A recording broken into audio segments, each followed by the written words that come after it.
with the pump fake and a one dribble inside to the long two, and he makes it. That's been his game his whole career. But look at him smiling. We go, my bad.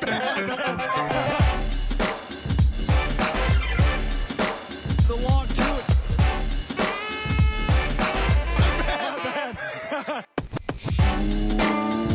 Welcome to another episode of The Long Two. I am Pete Rogers. He is Natty Wallach, and we are a Carmelo Stanthony podcast, but occasionally talk fantasy basketball. Natty, how you doing? I'm all right, man. Doing good. How are you? I'm good. You getting hyped for what's probably going to be an uneventful NBA trade deadline, but we're going to do our best to hype it up to an umpteenth degree on this show. Well, I thought about that today because I remembered that we sort of predicted that it could be a pretty slow and difficult trade season just because so much money was spent and so many parts moved last off season. Right. So this isn't really that surprising. I mean, everyone knows the salaries and the pieces they have since the beginning of the season. The way that the playoff seeding is shaken out makes it a little bit more difficult because a bunch of teams sort of think that they still can, and they would just like to get an 8th seed and get in the playoffs. They just want to break bad streaks and like show that they're advancing. So this is a difficult trade season. I'm skeptical that anyone super big moves, but I do think that there could be a bunch of smaller moves. Like there might be a bunch of trades. It's just that they're all sort of small and they have like second round picks with them and stuff. So I don't know. It might be really active, but just not that impressive.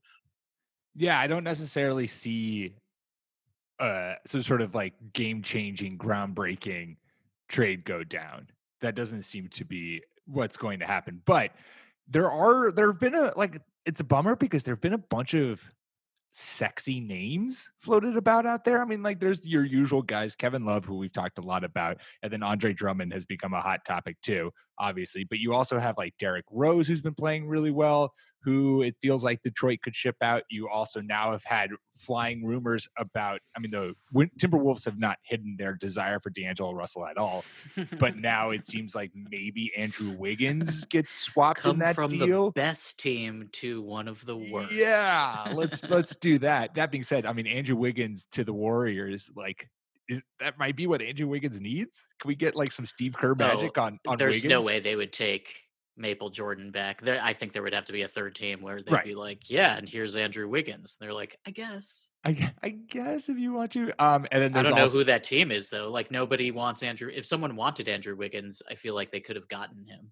Oh, I feel like that trade would have gone down in a heartbeat. Yeah.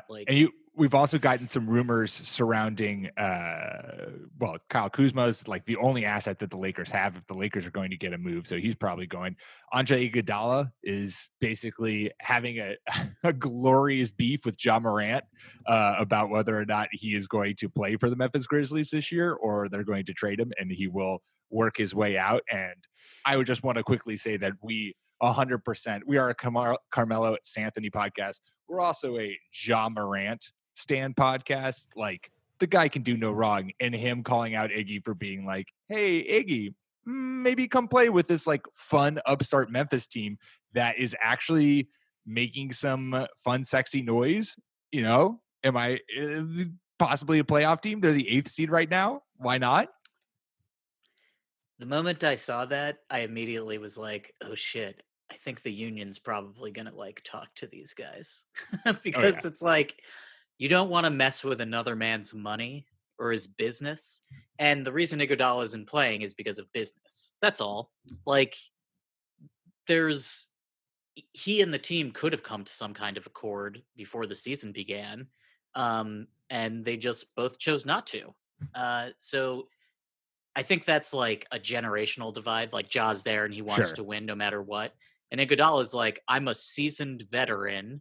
I've been put into a bad situation. I'm not going to get injured here. I just won't. And I, have enough status where I can force myself to a contending team. And there's absolutely nothing wrong with that. And when you're my age and have been where I've been, you can do it too. Yeah.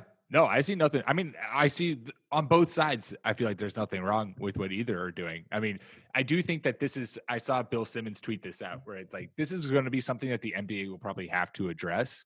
Something in the sense that like Iggy is still getting paid despite not playing, and it's well within Iggy's rights to be like, I'm not going to play, and you're just going to pay me. But I feel like probably at the next bargaining, CBA bargaining agreement, there's going to be something in there that's like, well, maybe you have to like play at least a minimum of some number of minutes in order to make your contract. Maybe not. Who knows? But see, I take issue with that because the team could force him to play, or they could file a grievance if he refused. Like they agreed he It's wasn't true. going to play. This is a problem that already has a solution. Like if he was just saying no, then Yeah. the team wanted him to play, then they could do something about it. They agreed to this. Like they got him not to play him. They got him to trade him. He's a trade asset. They don't want him to get injured either because then they wouldn't have gotten anything for him. Um, so there's like this is NBA business. This isn't NBA playing. Yeah. And not for nothing, but Andre Iguodala has sacrificed a lot in his career. He was a starter who decided, chose I will do this and come off the bench. He's a great player, and this is why other people have fought harder to have these rules. So Yeah. if the team really was upset about it, they could do something. They're not because the injury risk is too great. They didn't get him to play him. Yeah. That's fair. Of the names that you feel that have been the most talked about as trade candidates, is there anyone who you feel like I think this person is going to get moved at the deadline? I do think Derrick Rose gets moved. I just feel like that's a player with a salary you can move, and he's And do you think he's a looked lock great. do you think he's a lock to the Lakers? Because I feel like Derrick Rose for Kyle Kuzma and like I don't know, Avery Bradley seems like just all right, let's just write this down and let's get this done because seems like the easiest deal of the century to make. Yeah, I mean, one of my trades was D Rose and Markeith for Avery Bradley back to Detroit and Kuzma because Kuzma's from Flint. It would be awesome. Right. Like that's a great if he's going to get traded anywhere, then trade him back home. And that would just be sentimentally awesome. So I really do hope that trade occurs. And the Lakers can have whoever the fuck they want. I don't care. They can't have Svi, and they can't have any of the young guys. I don't care about Derrick Rose. He's still a bull in my eyes. But he should get traded because he's played wonderfully, and there's no reason for him to be on the Pistons. And it does feel like the Lakers are the most obvious destination for him because the Lakers have been looking for another wing player, and Derrick Rose is a player who you trade for not for any kind of future, but for like we are winning now. We need someone who can just come in and get a bucket.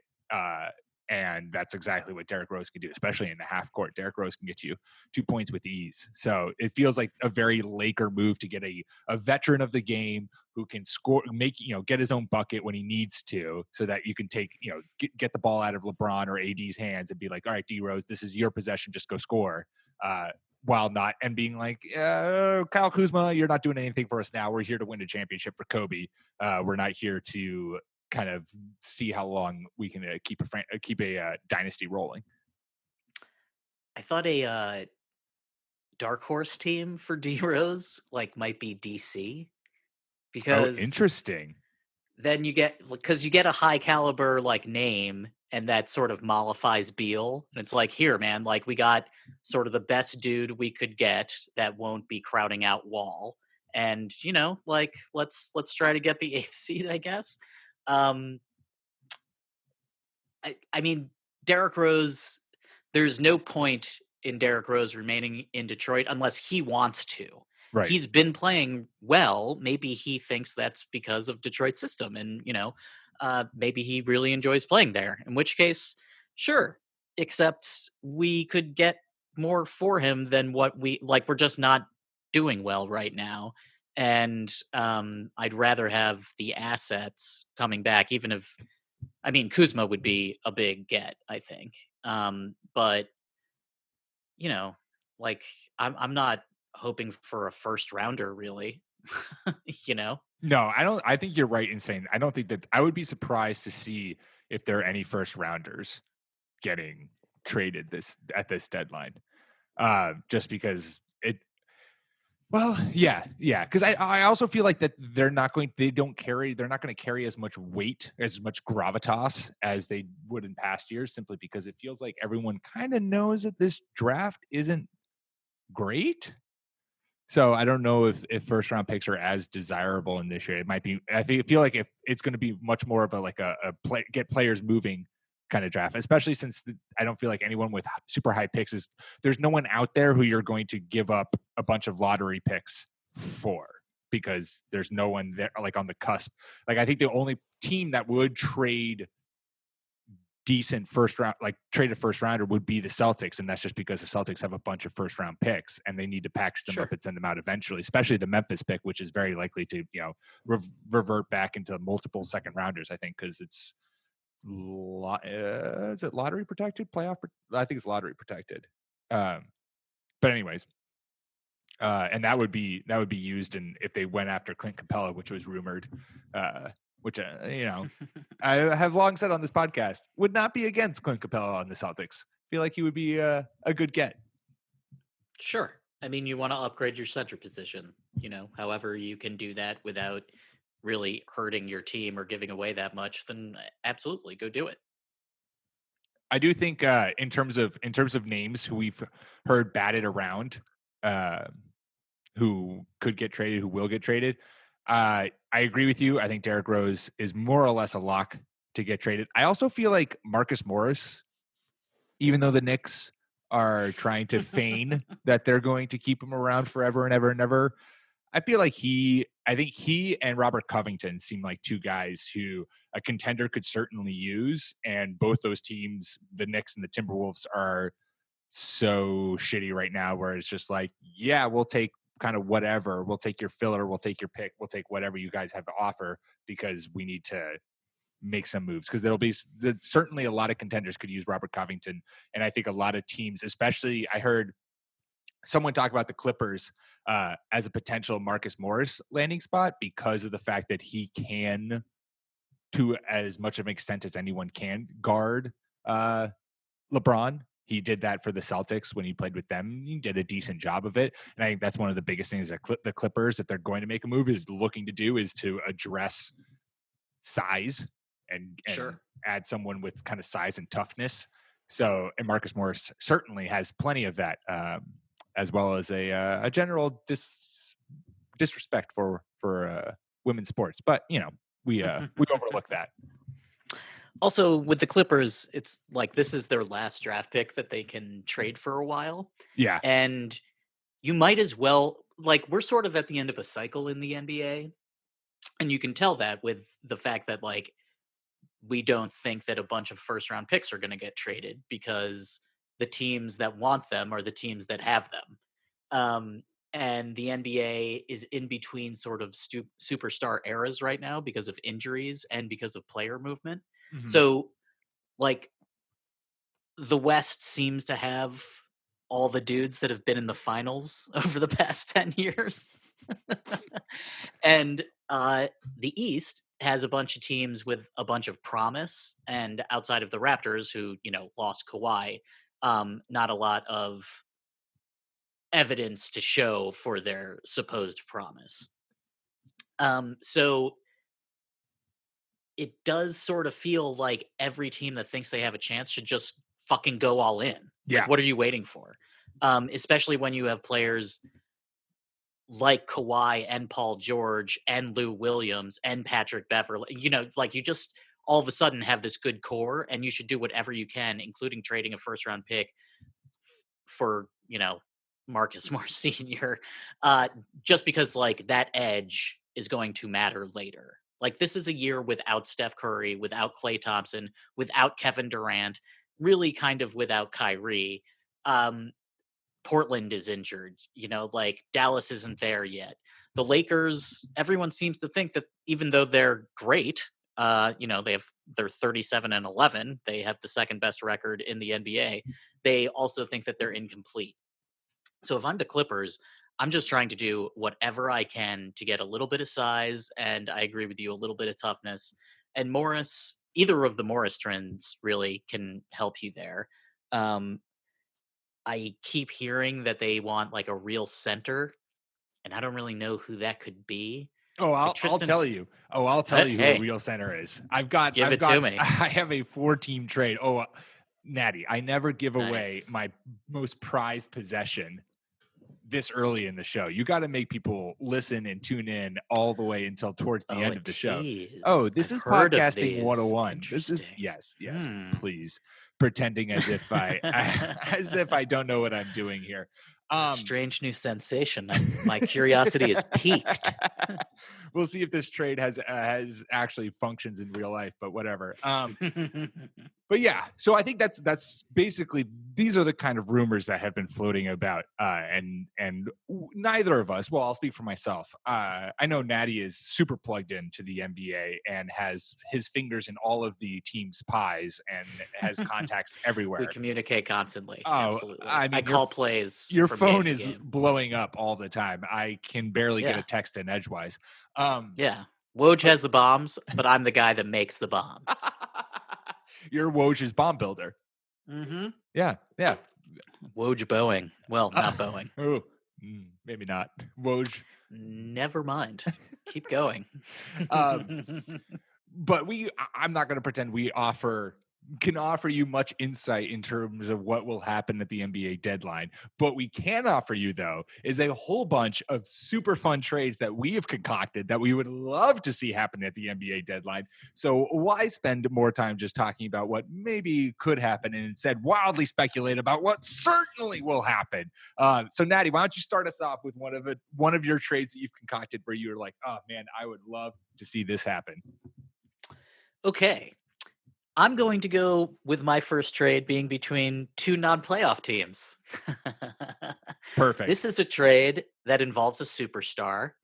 I am hoping that Cleveland sends Kevin Love to Phoenix because Kevin Love is basically like saying in everything except the words, get me the fuck out of here and I'm going to be terrible and a big distraction while I'm here. He's not getting along with the coach. The coach isn't really doing well, which I find tragic because he used to coach the Michigan Wolverines. The team just isn't really doing well. It doesn't really seem that Kevin Love is helping them unite or mentor them. So it's like, just get me the fuck out of here. Trading Kevin Love to Phoenix elevates Phoenix. They don't have to send that much back, including probably not having to send back picks because it's basically a salary dump for Cleveland. Like they just get to get out of K Love's contract. If they did this trade, and it would, Tyler Johnson and Frank Kaminsky get the salary done. Who cares? Phoenix's starting five would be Rubio, Booker, Oubre, who's been doing a lot better this year, K Love, and DeAndre Ayton. That's a good team. That's a team I would want to watch. And that's a team with beautiful, incredible passing with Rubio and Love. Like those two together would be fucking sick. And K-Love is not as old. He's not 34, like he's 31, I think. And yeah, he's not a great defensive player, but so fucking what? If you're a team on the up, and by the way, no, like people aren't rushing to sign with Phoenix. Like if they think they're in the mix for a big elite free agent, I think they're fooling themselves. So get a superstar who like can help a good young team grow. And there are vets there. Like it's not a bad destination. With Booker, you feel like you should be able to be a playoff team. And having Kevin Love there would make that team a hell of a lot more watchable. Yeah. It wouldn't affect this year's playoffs at all, though. No, but it would be fun. I do feel like I didn't want to say that Kevin Love was a piece that was going to get moved. I have a hard time. That contract is hard to move. I don't know how it's going to happen or if it's going to happen, but to the Suns makes a lot of sense. And you're right that would be a very fun offense to watch, just given how the ball could just fly around the court and you're surrounding Kevin Love with shooters, and he can't like. I think he and DeAndre Ayton pairing would work actually pretty well because Love would give plenty of space on the court. I like it. I like it a lot. All right, right on. Okay, we convinced one. Let's keep going. Nice. Let's keep rolling. One of my first ones. This is one that has already been kind of rumored, but I'm just going to solidify it. This is what I would want if the Celtics do trade for Clint Capella. This is what I want to see them trade him for. And I don't know if the Rockets would take this. Who knows? Basically, God forbid Marcus Smart is involved in this trade. If Marcus Smart is involved in this trade, then I wouldn't burn my allegiance to the Celtics, but I certainly wouldn't be pleased. And I don't think that Danny Ainge is that dumb, but Clint Capella for Enes Kanter, Romeo Langford, Vincent Poirier, and Memphis's first round pick.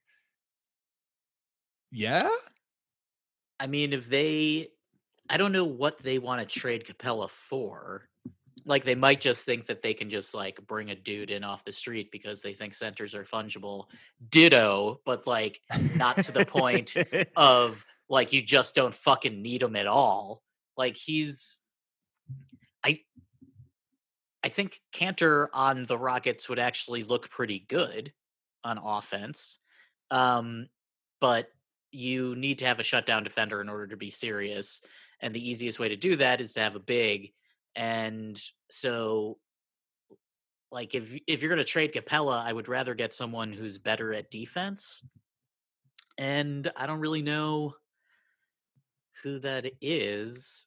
You're saying for the Rockets? I mean, so you could Yeah. instead of Kanter, you could replace Kanter with Daniel Tice, who has been playing very well defensively. I was trying to keep Tice, but I do also like the Clint Capella is your starting five, and then you have Enes Kanter to back him up. I love.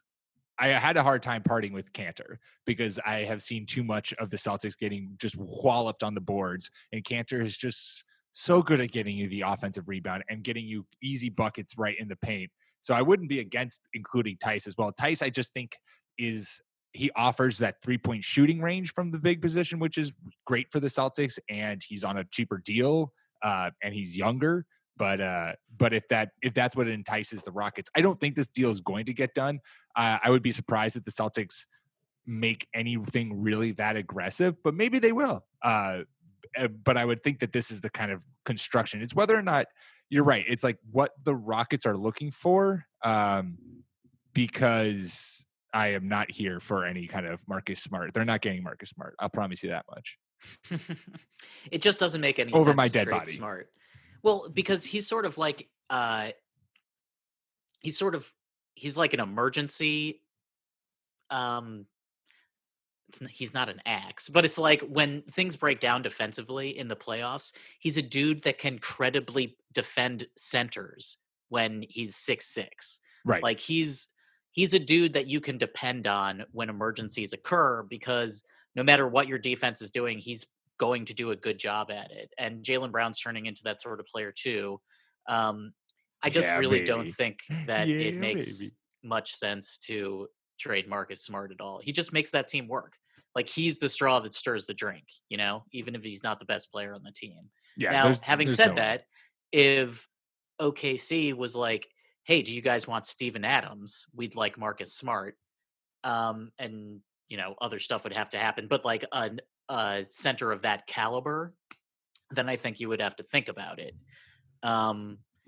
If Toronto for some reason went crazy and was like, hey, do you want Marc Gasol, the former defensive plair of the year? You'd be like, yeah, I guess. Why is he available? Why aren't you going for it? This seems like Toronto is like sneakiest. They would never do that. Are you kidding me? The Celtics would never trade Marcus Smart to the Raptors. And then can you imagine how Marcus Smart would play the greatest series in NBA history if the Celtics faced the Raptors in the playoffs?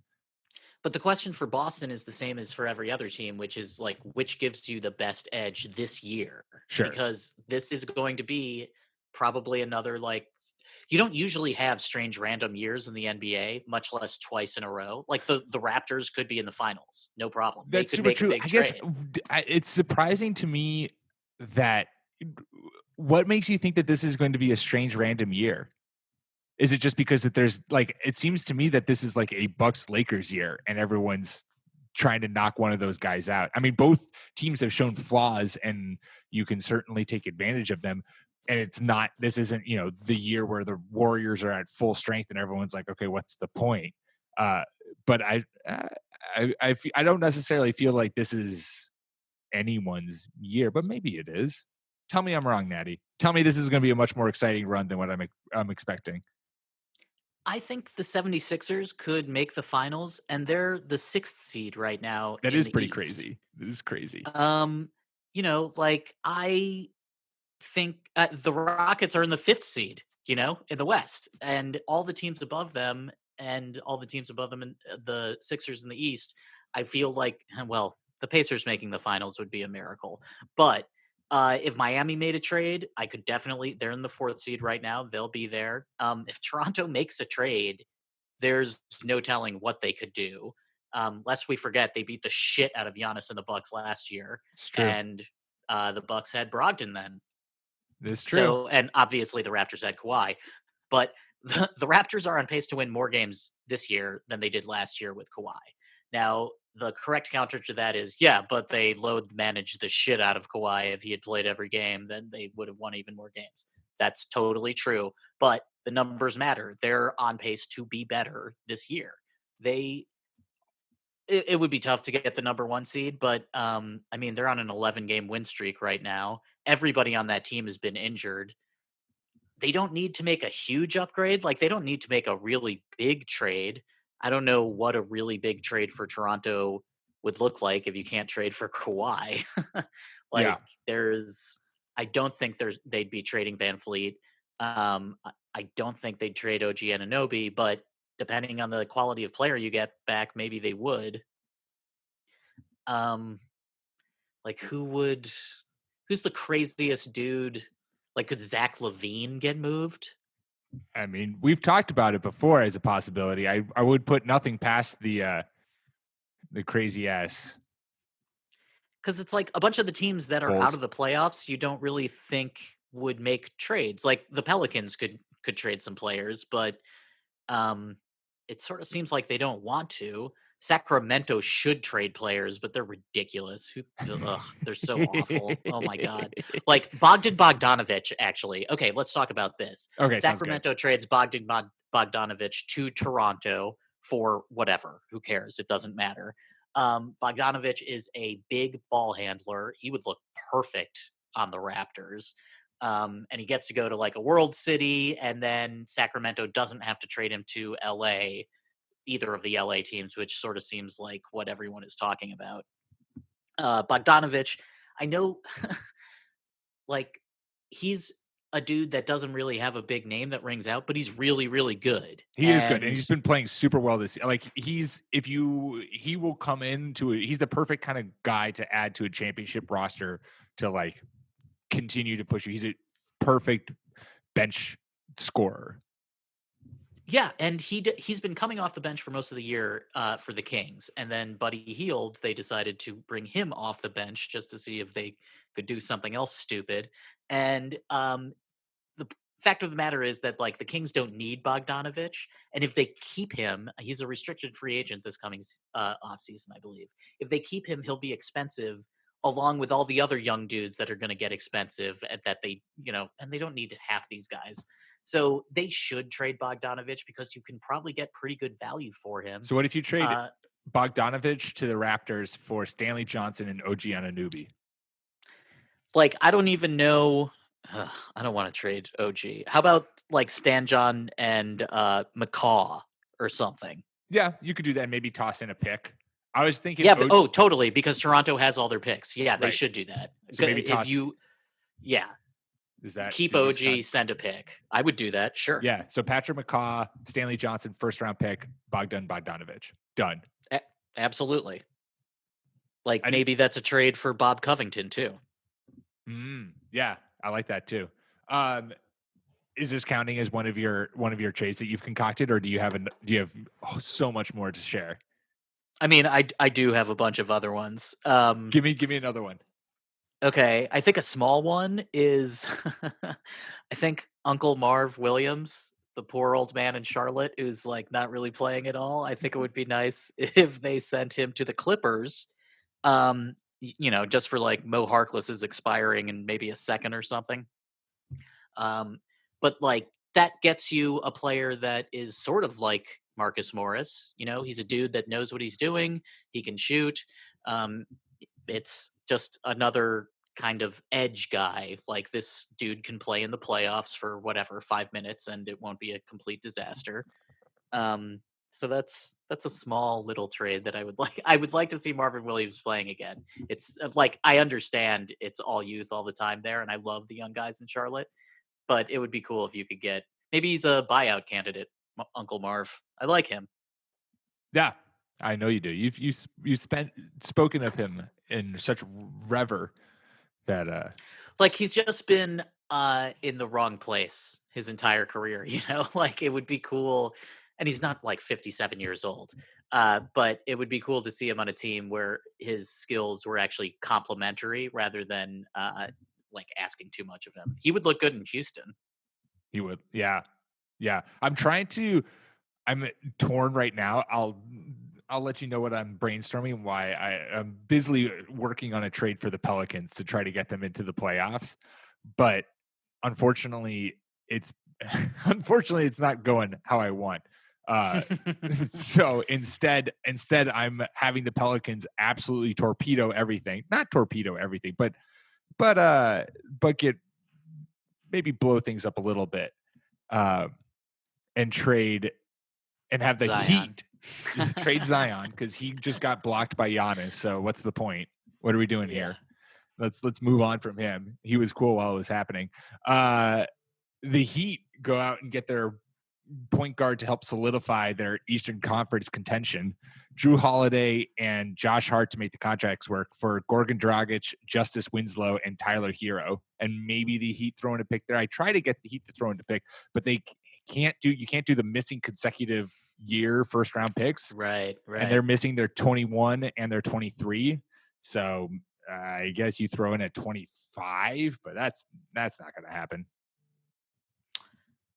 Yeah, I mean, like for that trade, I think it would be New Orleans saying, we can like play Justice next to the rest of our young guys. Like he could be an ultra big point guard, backing up Lonzo, and maybe him and Zion play small ball center tandems or something. Justice Winslow, when he's healthy, seems like he's been getting better. I wonder what his value is around the like. I think a lot of teams would like him, but I don't know if they'd be willing to pay for him that much. But Miami, like if Miami could get Drew Holiday, then they should sort of do everything that they possibly can to do that because he'd be a really good fit next to Jimmy. And those players are kind of rare. Yeah. Like who else? Because it's not just that you're for the Heat. The problem isn't just that you're trading for a player. You're trading for a player to play next to Jimmy Butler. And this is Jimmy Butler's team. And if you get in his fucking way, you're going to regret it. He keeps proving that. So, and I feel like Drew Holiday is like pretty used to that role. I feel like he has that role kind of locked down where he's like, I don't need to be the number one guy. I'll just, I'll happily kind of play around with everyone and we'll all be great friends. And he's had a weird career too. So Miami's a real deal with Jimmy there now and with Bam, and they, I don't think they could beat Milwaukee in a 7-game series, but I'm not 100% sure that anyone can right now. But they're a real team and they have to compete while they have Jimmy. And this year, like when's the last time that two new teams played in the finals? Yeah. Like this is a year that is sort of maybe it's less wide open than people think, but that's what the trade deadline is for. If you can really make an impact move, then you increase your chances by a hell of a lot. Mm-hmm. Mm-hmm. Yeah. No, and I mean, and like it's a bummer that these contracts it seems like for most of the reason why, and we talked about it, like the reason why a lot of these trades probably won't happen is because of the fact either these players have very large contracts and teams that are looking to get them, you have to offer up too much. You'd have to like kind of cut into your core in order to make this move just to make the contracts work. You don't have a ton of bloated contracts out there. And on the flip side, you also just I feel like a lot of the teams also are kind of looking around and being like, yeah, we could make a move, but what's a move out there that's going to rocket us up into into a whole different level? Like even the Sixers, who are the 6th seed, like we all know the Sixers would love to add, a perimeter shooter, right? That would be great. But they're 30-17, and the Pacers are 30-17. The Celtics are 30-15. The Raptors are 32-14. The Heat are 32-14. Like, the Sixers have a real tough stretch of games coming up because they play where do they play? They got the Bucks and I think they play the Heat they played the Heat on Monday, but they got the Bucks tomorrow on Thursday. And like those two games, the Bucks game, if they lose that game, that's a big blow to their playoff or looking to move up into the Eastern rankings, because that's a couple games back now. But everyone's pretty close, and so the question is like, what is the move out there that they could easily make, that any team could easily make, that really puts them over the edge without kind of damaging what they've got and without giving up kind of real assets? Yeah, like we said, a bunch of players moved around last year, and so now it's like the teams that are bad that have available players, maybe you don't want those players. Right. Like I was wondering, like, would OKC want Aaron Gordon? Like, would you rather have him than Danilo Gallinari for this playoffs and for the future? I don't really know.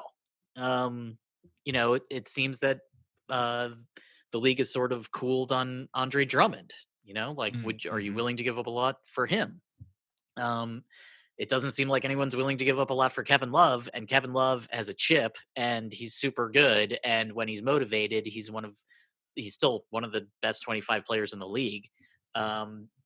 There's also so many injuries this year of elite players that the pool is a little bit shallower. It's just like, if John Wall was playing, if Steph Curry was playing, if Clay and KD were playing, then all of this would look a little bit different.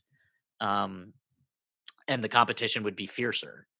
Yeah. So like, who are some of the people that I like? Bob Covington, sure, I guess.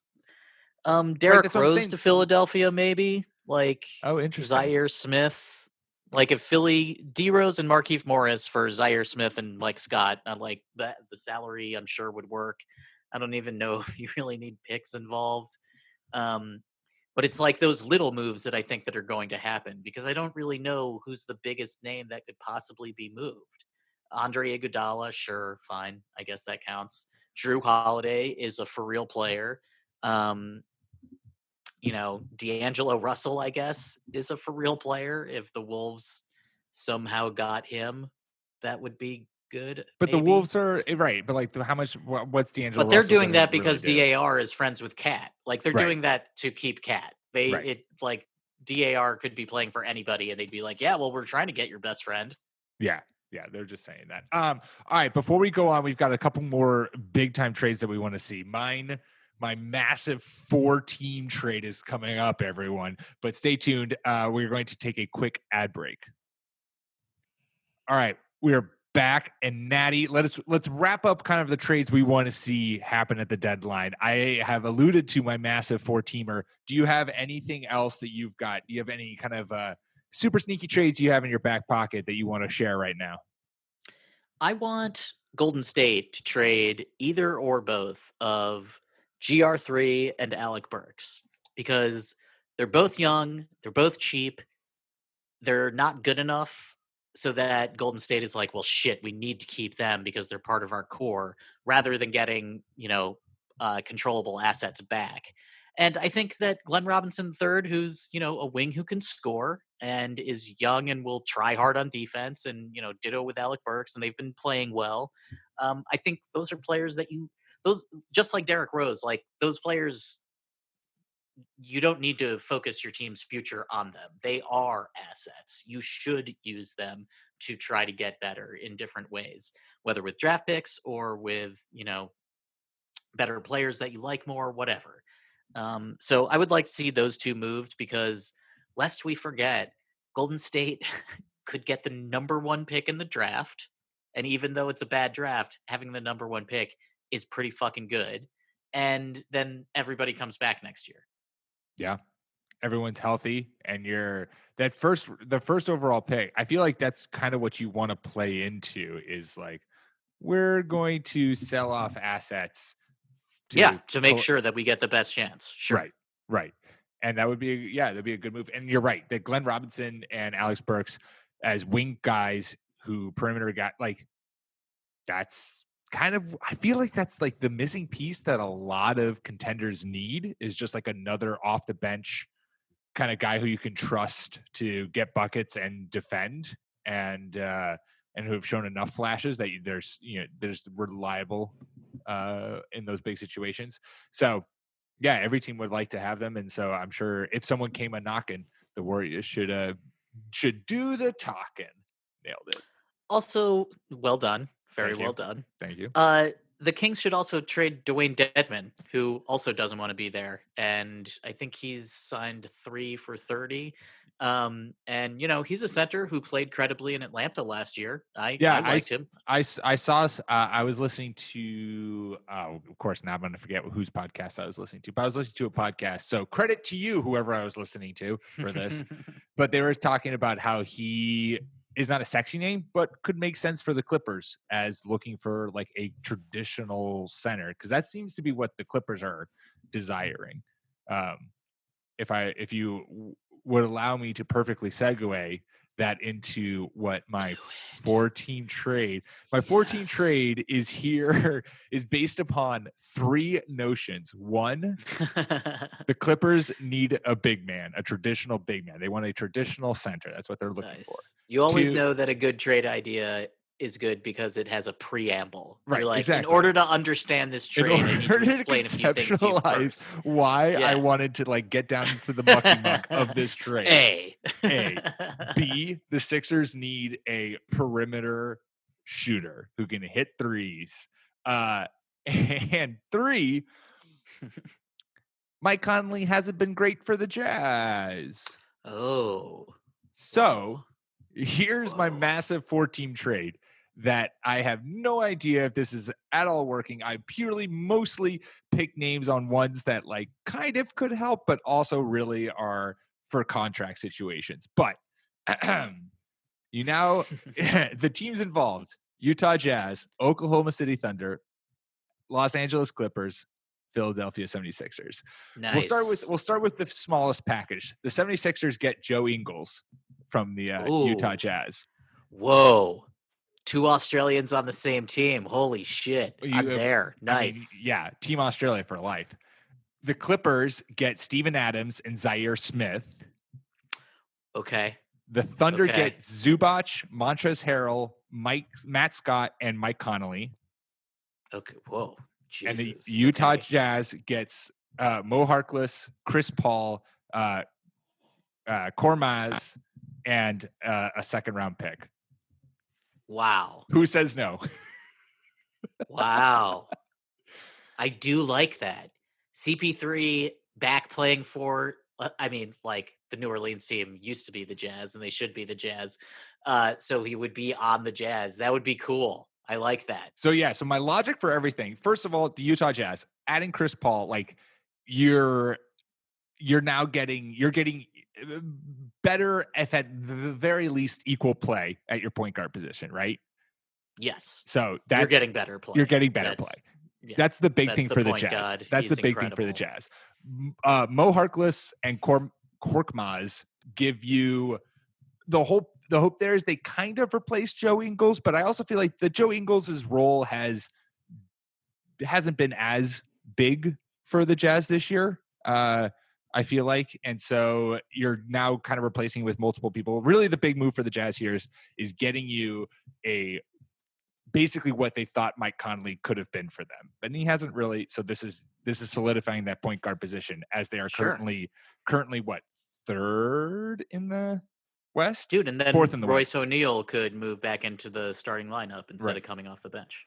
Oklahoma City Thunder, Mike Conley, but you're also, this is Montrezl Harrell is really the move here, because I feel Sure. like the Thunder are young enough. You can make this, make this sexy move to, you're the 7th seed. You can see what happens, but also if not, you have a young enough roster where you might be able, you're willing to give Montrezl Harrell, because he's, he has a contract coming up. You're willing to give him money. He's going to be that kind of like energy glue guy that this team could need in the future. Sure.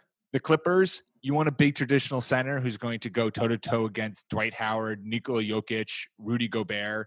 Yeah, balls of steel. Let's Dude go knows how to take Steven it. Adams. Steven Adams can't get his nuts broken for the life of him. And then 76ers, Oh shit, and he'd be back with Paul George. right, and he'd be back with Paul George, and they're besties. We all know that. And then for the Sixers, you're gaining a perimeter shooter, which they needed. I went through so many iterations of this to try to figure out. Basically, the general premise to start was getting the Clippers a big man, and then I was going to send Montrezl Harrell to the Hawks and have the Hawks involved in this trade. And then I was like, ooh, what if we added the Sixers into it? Anyway, so that was my crazy wild 4-team trade to hopefully help everyone. It certainly helps the Jazz, according to TradeNBA.com. They say they +2 increased projected wins with the addition of Chris Paul over Mike Conley. And they are currently in the 4th seed. They're 32-17, and Denver in the 3rd seed are 34-16. Like, Utah would rather have home court advantage. Home court's really important for them. So yeah, the standings are going to matter a lot, because it sort of seems like both conferences, we know who the number 1 seeds are, and then seeds 2 through 6 are sort of up in the air, and then 7 and 8, no one's going to take that seriously. I mean, is Memphis a real team? Memphis could make a trade, but also Portland could maybe overtake them. San Antonio, God, they're 22-27. It's going to be so sad if they don't make the playoffs. Let's send this anyway, second round pick actually to the Clippers. Sure, why not? Yeah, I feel like the Clippers deserve a little more compensation. Or actually, you know what? Well, if we send the Thunder's first round pick that the Sixers have to the Clippers, let's do that. I feel like I'm now looking at this, and I'm like, the Clippers are giving up Zubac, Harrell, and Harkless. Most of them are, Zubac and Harrell are kind of salary dumps to a certain extent. Not dumps per se, but and they're getting Steven Adams back. Really, Zaire Smith is just to make contracts work. I feel like a first round pick is worthy. I'll give him a first. Anyways, and Steven Adams has played in big games against big dudes, and he's awesome. He's totally cool. I feel like that's the biggest thing for them, is that they just need, if they're hell bent on getting size, which I respect. Like, the Lakers are huge. You're going to have to go past the Lakers at some point. Steven Adams certainly brings some size to your team. Yeah, each of the Western teams sort of have their strengths, and it's up to the other teams to counter that. There's so many weird teams in the West. There's the 2 LA teams, but then there's Denver, which is an inside-out team. Utah, which you don't really know what you're getting from night to night, and especially because we don't really know who their playoff 5 will be. Mm-hmm. Houston doesn't seem complete. And by the way, Harden is not on pace to become one of the best scorers ever. Darn. Dallas keeps getting injured, and they just seem at least one player away. I do like OKC. I want them to make a trade. I do hope Portland makes the playoffs. Memphis, I don't know what to think. I sort of feel like they might start having to play tougher games, because San Antonio and the Blazers are really going to try their damnedest to get in. And then New Orleans, they don't really have to do anything, but it would be weird. I don't think that JJ Redick is a fundamental player for that team. So even though he might be hard to move, I wonder, if you could get actually some value for him. Maybe Milwaukee. Mm. We haven't really. I mean, it just doesn't really. It's hard to think of like a really big time player that would move the needle for a bunch of these teams that Right. would also make sense and could happen. You Right. know, so like, yeah, it's weird. It does sort of seem like Drew Holiday is maybe the dude, like the star that could get traded. And we'll But then see. again, like the Knicks are going to do something dumb. You know they will. Like they just fired their president. They still have all these power forwards. They'll do something. They have to. Oh, I'm here for it. I am all for the Knicks just falling into a further deep abyss. No, yeah, this is ridiculous. I can't believe it. And like, not for nothing, but like the dude that we've been talking about all night as being like a good trade asset, like just put his foot in his mouth, and the team just looks like a complete catastrophe. But they still have won more games than the Atlanta Hawks, so good for them. Amen. Well, here's to a hopefully exciting NBA trade deadline. Maybe some trades will have gone down by the time you guys are listening to this. Most likely not. It seems like it's going to be one of these deadlines where we're all sitting refreshing Twitter for 3 hours as 4 o'clock rolls around on Thursday. But whatever. Hopefully something will happen. Before we go, Natty, let's quickly do studs and duds. It's been a while since we've played, and I'm going to quickly see if I can bring up the our standings right now because it has been a good amount of time. We've missed podcasts. We didn't do it last week because of we were paying respects to Kobe. Let's see if I can find what our current standings are. Here we While go. you do that, I would just like to point out to everyone that Zion's averaging 19 and 8, and Zion's I feel like crazy. that's pretty good. Also, Maestro Dame Lillard since the new year began. Well, that motherfucker's averaging 35 points per game and 5 rebounds and 8 assists, and he's shooting 46% from 3 on 11 attempts a game. He is the only player in the top dozen of points per game since the new year began who's shooting over 40% from 3. He's so good. I really want Portland to make it. Even though they could get annihilated, it would just be cool. Does Portland say, fuck it, let's blow it up and trade Dame at his absolute pinnacle for everything the world has to offer? See, I thought about that, but it's like, what would you actually get? Like, there's not like a bunch of the big time targets have already sort of been spoken for. You know, there's no Durant out there. There's no LeBron. Like, who are you actually targeting? Like, who's the best player that's a maybe Cat? Maybe, but I don't think so. Um, you can't trade for Beal because he signed Right. too late. Aaron Gordon, I guess, but like maybe he's not a star. Maybe this is just the dude he is. Also, I feel like a Dame Lillard, I mean, all respects to Aaron Gordon, but a Dame Lillard trade for Aaron Gordon is highway robbery. Yeah, it's Certainly the Magic like, would have to throw in a shit ton of stuff, but is that enough? like we were right. It's really hard to trade after so much stuff has occurred.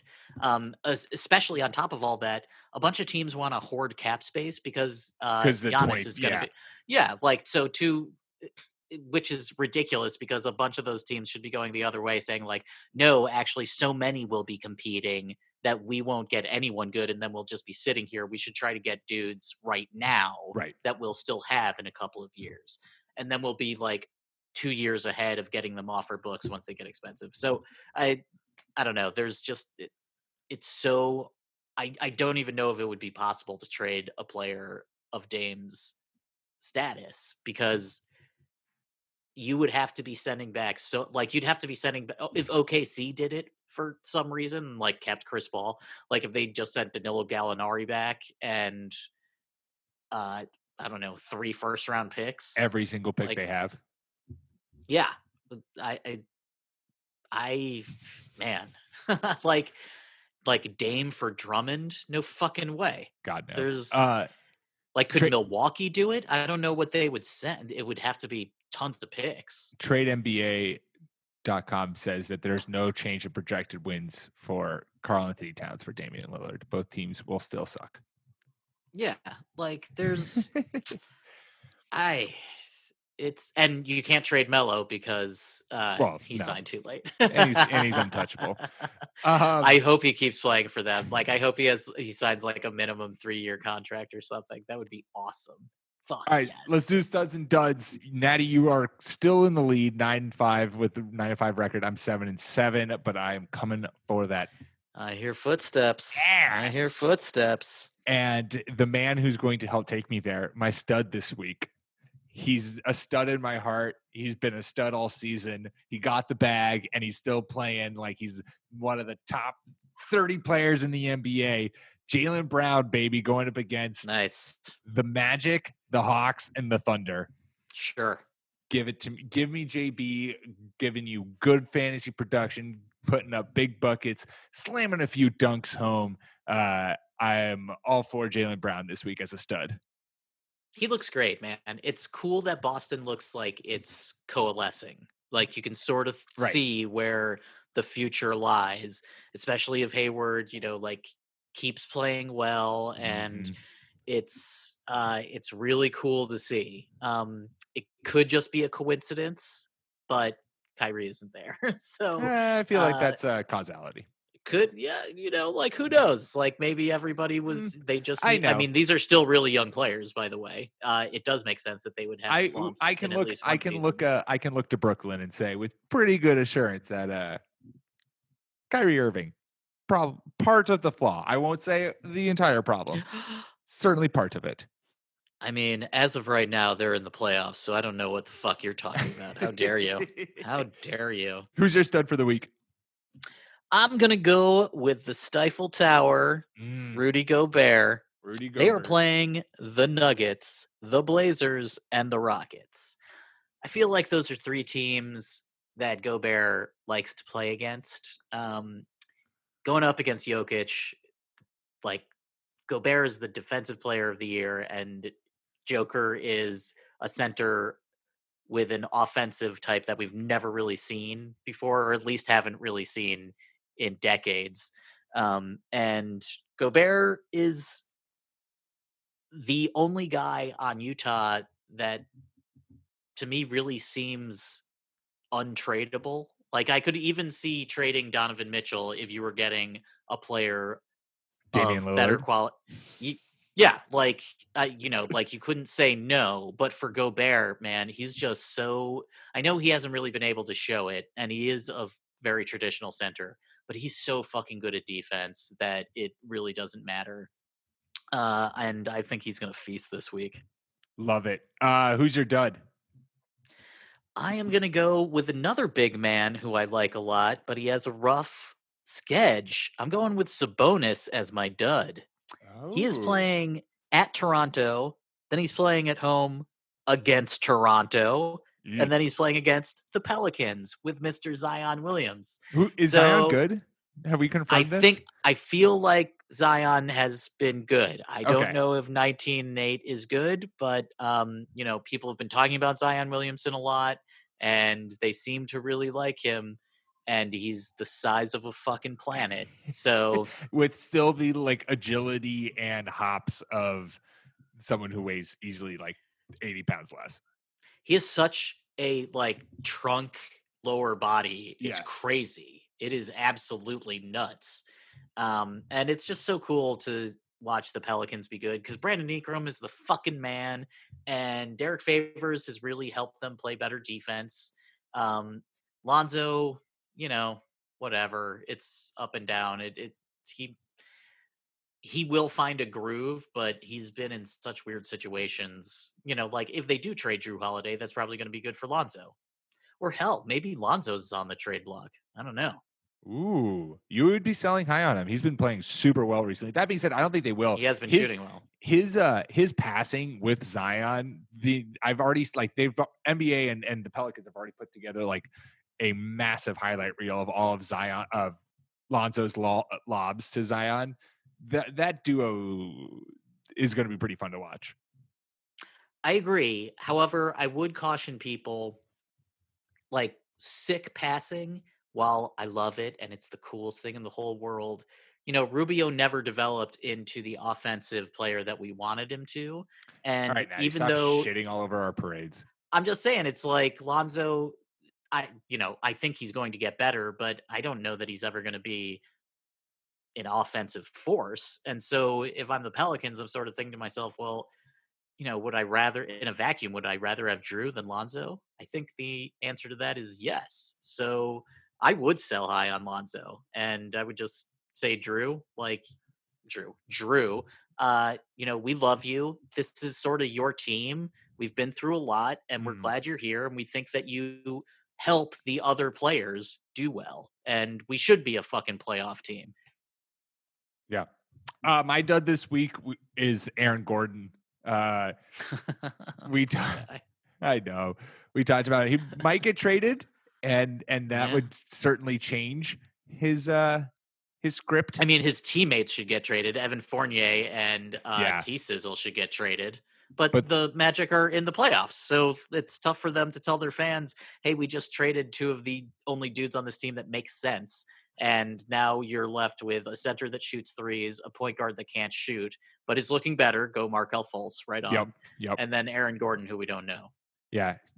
Magic play the Celtics on Wednesday when you're listening to this, Knicks Thursday, and Bucks on Saturday. Ouch. Tough stretch for poor Gordon. Yeah. Power forward. Yeah, he could get the shit kicked out of him. Especially since the Knicks they'll keep like all of their power forwards. They'll trade other pieces, but none of their power They're forwards. they'll trade their entire starting backcourt and then just got to keep those power forwards though. I mean, if someone comes at them with a real offer for Elfrid Payton, they should take it because they're such a catastrophe. You should just try to get whatever you can. Oh boy.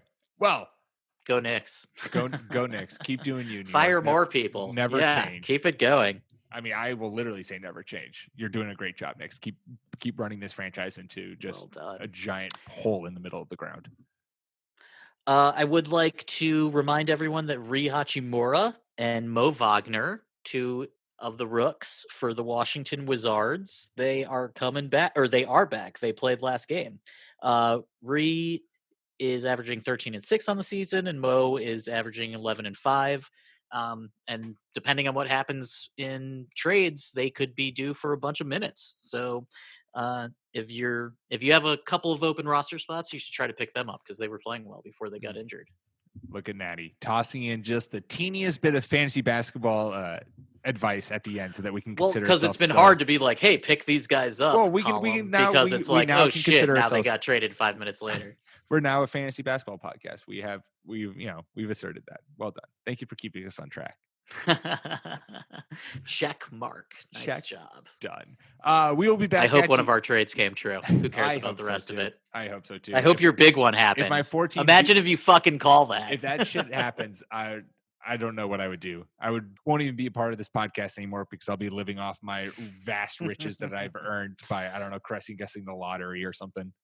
Pete's Trade, the new movie. The new movie. Netflix. Oh, it's going to be huge. Yeah, I'll debate about who's going to play me. That's going to be an important role for some young actor to really create their Oscar buzz. Make sure to subscribe wherever you get your podcast, iTunes, Spotify, Stitcher. We are there. Fake Teams channel is what you're looking for. So search Fake Teams. We'll pop up. Make sure to follow us on Twitter at The Long 2 Podcast. Quick Twitter update. Ron Jeremy is trending on Twitter, and I'm too scared to click on it because ESPN mixed up Ron Burgundy with Ron Jeremy. So there you go. There's well done. Hey, well done, ESPN. Ron Jeremy's a long shooter too, so that ties in with our pod pretty well. And there you go. Natty, talk to you next week. Have a good one. Have a good one, man. Bye.